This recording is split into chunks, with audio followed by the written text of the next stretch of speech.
Are you not where you need to be right now? Meaning you're caught up in the mundane, and again, you're really wanting more out of life, and you just don't know how to get there. I'm going to tell you.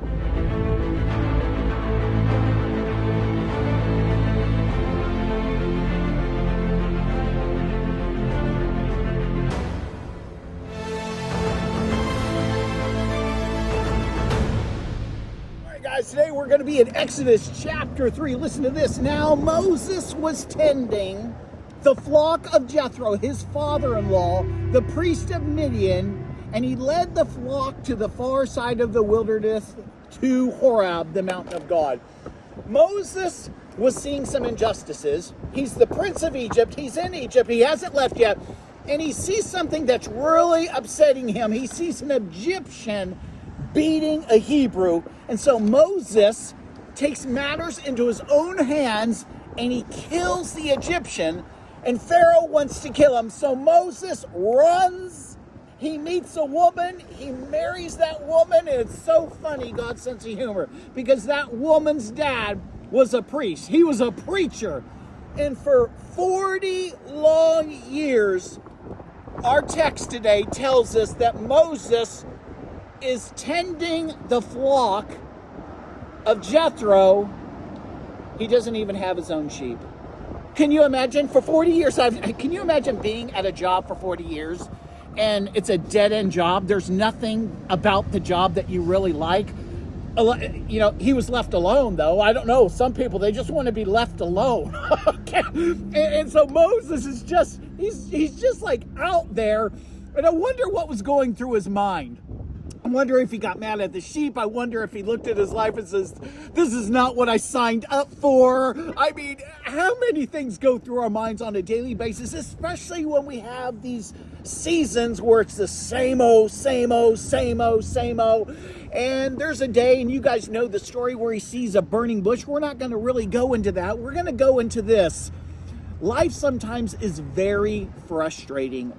Moses did not understand what God was doing in his life. He had no clue. He had no idea. He wasn't happy about it. Look at.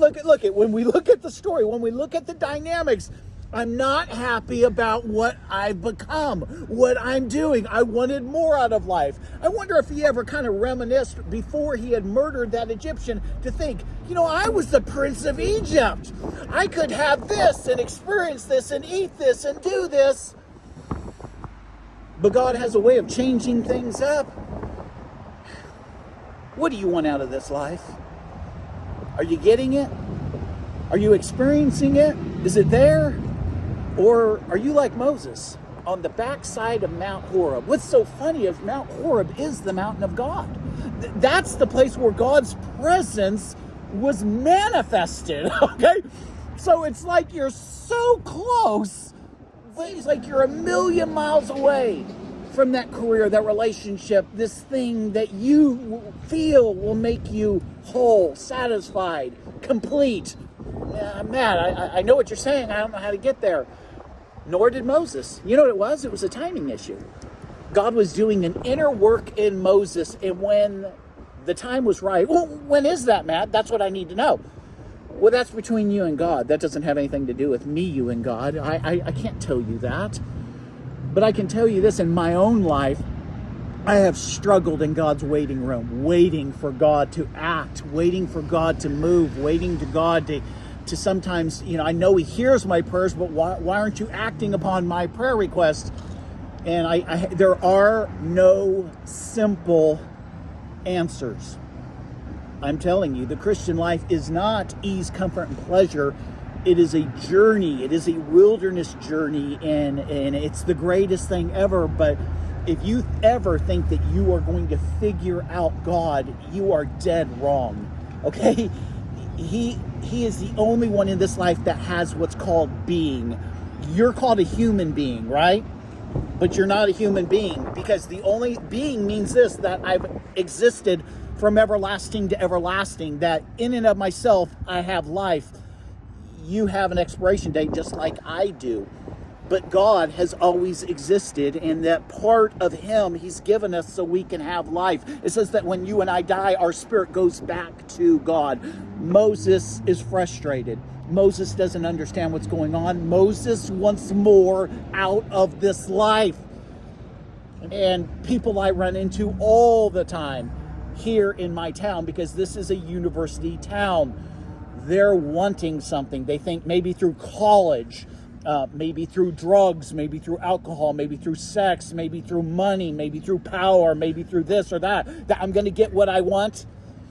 And those are just all dead ends. We don't realize it, and when I'm being tempted of the enemy, one of the things that I've noticed is that he tries to offer all these things, and most of the time what he's offering, he doesn't provide, and he doesn't tell me how to get them or how to experience them.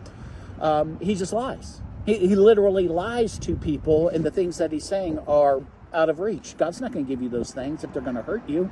He has to get you ready. God has to prepare you for the season.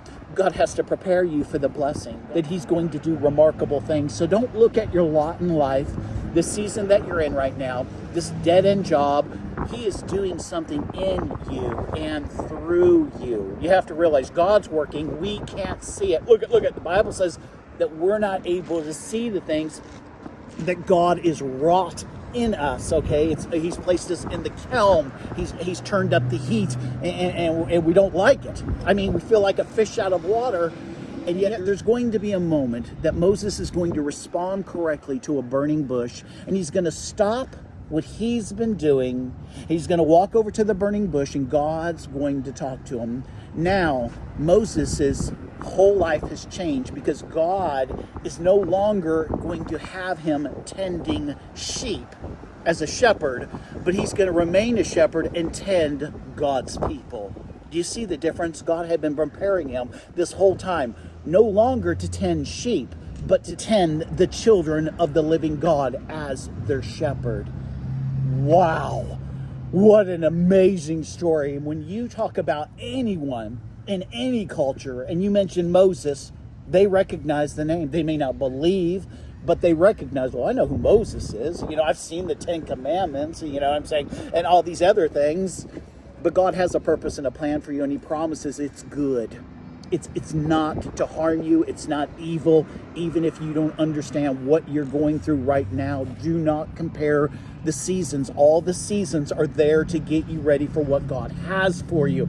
Each season is to teach you something. So you may have liked this in this season, and now you're in a new season and you're looking back to this season. Friends, we can't change the times of the seasons. Do you understand? Each season will help you in a manner and a way when God has opened that door which no man can close, and you will walk through it, and you will be satisfied, and you will be made whole, and you will feel like $1,000,000 because he has wrought that in you through sometimes pain, suffering, the valleys, through the unknown, through hardships, from betrayal. I think that's graduate level stuff when we are betrayed. So if you can sit there today and think, I can remember this person backstabbed me, I trusted them, I loved them, I did this. One of the prerequisites to moving forward is being betrayed. A.W. Tozer said, it is doubtful that God uses anyone greatly without hurting them deeply. Don't give in, don't give out. Keep persevering, keep pushing through, and realize soon enough that door will open. You will see your burning bush, and you will go to the next assignment, which might be what you need to feel alive. Thanks for listening. I appreciate you guys. Peace out.